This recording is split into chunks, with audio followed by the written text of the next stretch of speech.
आपण नेहमीच घरामध्ये सुक्या खोबऱ्यापासून मसाला घालून लाल कलरचा रस्सा मच्छीचा नेहमीच बनवतो, पण ओल्या खोबऱ्यापासून ग्रीन फिश करी जर बनवायची असेल तर ही व्हिडिओ आहे तुमच्यासाठी।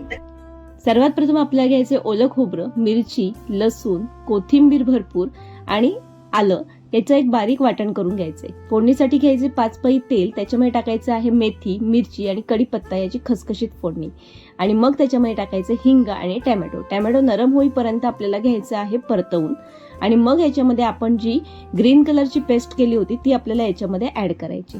तर छान असा कलर येतो रश्श्याला। मीठ टाकायचे चवीपुरतं आपल्याला आणि बघा किती सुंदर कलर आलेला आहे आणि वाटण आपल्याला 5 ते 7 मिनिटं शिजवून घ्यायचे।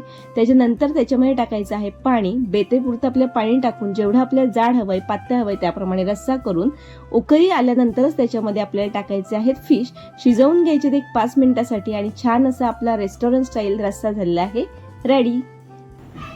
आहो काय बनवलंय आज? आज बनवला आहे पॉपलेटची ग्रीन फिश करी।